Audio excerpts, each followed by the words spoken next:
Alright, so in this video I'm going to show you how to take the Seagate Backup Plus external hard drive, open it up, and take the hard drive out so that you can put it in your computer internal bay, maybe in your file server or just in your desktop.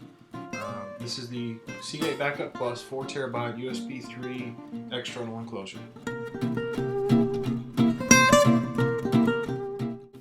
So let's get started here. Take off the seal for the box.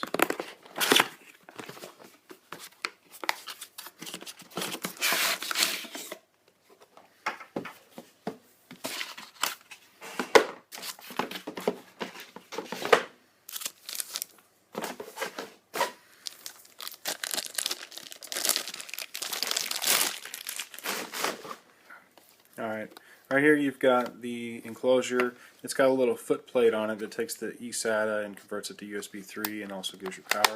This just snaps off very easily. You can see that. Set that aside. Alright, so what I like to do here is make it so that I can get the drive out as easily as possible without damaging the enclosure itself. In case I need to put the drive back in or use it for something else, or if I need to send it back in, I'd rather Seagate not know that I had taken the drive out. So you can see here, the only thing you have after you take off the floor plate is the SATA and the power connection here that was connecting to the floor plate. So what I like to do, I like to use guitar picks. I've got about 7 or 8 of these that I can use so that I can take out the enclosure, take the enclosure off without damaging the drive inside. Start at the little gap at the top where the Seagate logo is. Just going to stick a guitar pick in there just to get it started. See that? And then just work that in. You'll hear some pops. Run it down the side, like that, and then go back down the other side.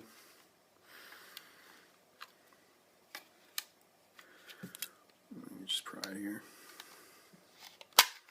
There we go. Then we get to the bottom, do the same thing. The bottom's a little easier. Just like that. And done. No damage to any of the tabs. No marring on the enclosure. That's what I like to see.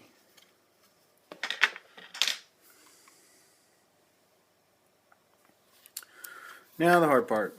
So what I do is start on the front. You see the 4 tabs here. 4 slots, and then 4 on the bottom. One thing to do, you should see a sticker at the bottom of the drive. It'll kind of give you a guide as to which way the top is. Just orient the sticker at the bottom there so that you find the top. And then the top is the piece that comes off. So what I'm going to do is I'm going to look at my one that's already open here, and I can show you where to use the guitar picks to get this thing to come off easily. So top, I'm going to place it upside down actually. First one here, just line it up right with that one slot. You see, just stick it in there, and you can hear the pop. That tab is taken out. The next one is right in between these 2 tabs. There's a tab underneath there. And there it goes. Just leave the guitar picks in there, work your way down.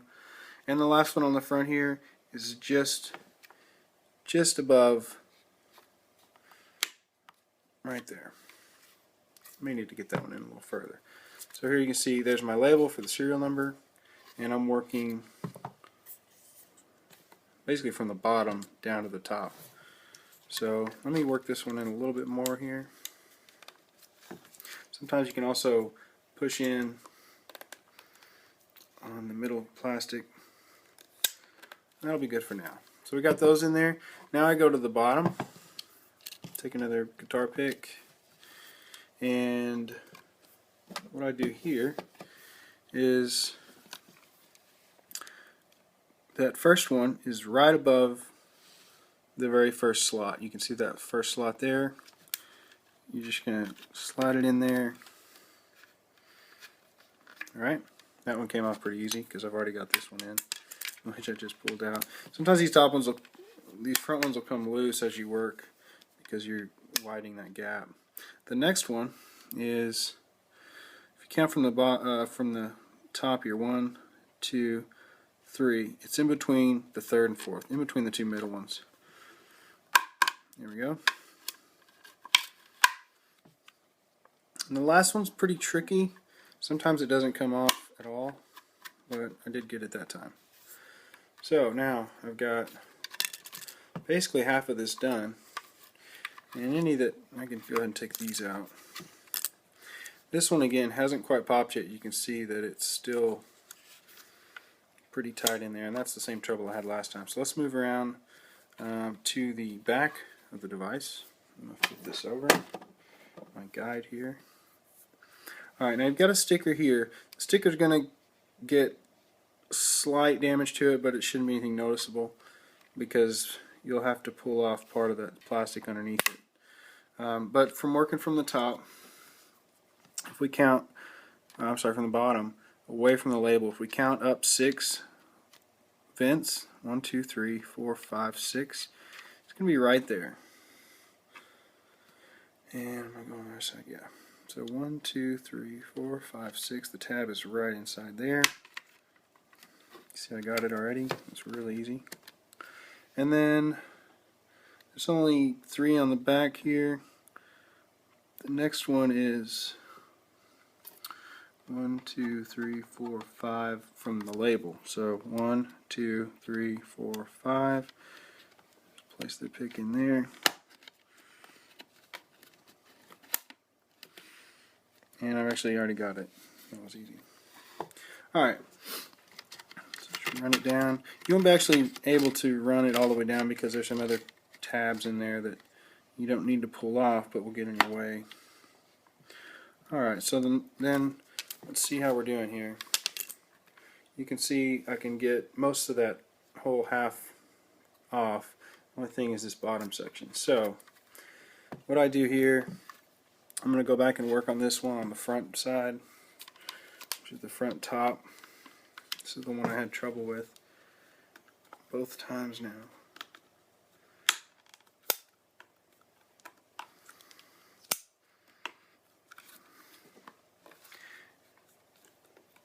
And that's about as good as I can get it in there. We'll go back to the back. And so right where this label is, I'll go ahead and take this plastic off.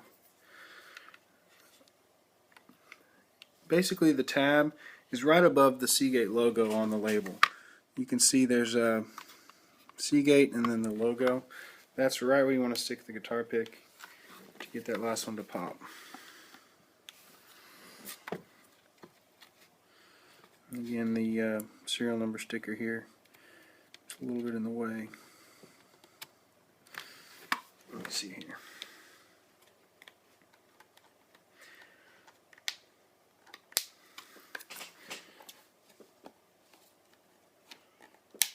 Alright, there we go.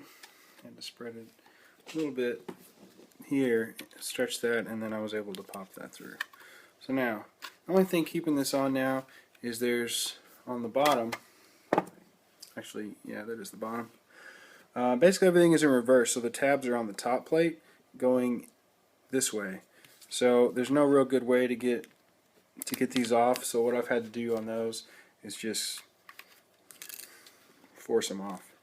And luckily I didn't do any damage on the last one. We'll see. So there's one, and one more, 2. Alright, it's apart. Let's check it out. 2 tabs here, all intact. You've got the main 2 tabs, and then you've got these 3 support tabs there. The first attempt that broke, the last 2 they are intact, doing this guitar pick method. And around the side, tabs, and nothing's broken there. So perfectly disassembled. Set that aside. Alright, now we've got the hard drive. The only thing keeping it in here, don't shake it too much, but it should stay pretty secure. The only thing keeping it in here is some rubber feet, 1, 2, 3, and 4, just inside there. So what I do is I just take something small. I got a little flathead screwdriver here. You've got the solder connections here. Go to the other side use these little vents, and there's a little place here that you can use to just push the drive up. You're just working against friction here with those rubber feet against the plastic. So all you do once you get your hand on it, just pivot that all the way around, and it pops right out. The SATA connections you were seeing at the bottom right here, there's nothing holding those in. Again, it's just rubber friction on the plastic. So there we go, we got that disassembled. You can see the heat shield. Now to go further, which you'd want to do, you just pull off these rubber feet. There's a little bit of adhesive on there. You pull these off, you'll find the screws. You can unscrew it from the little carriage heat shield, and you've got your hard drive ready to put into your own server or computer or whatever you've got.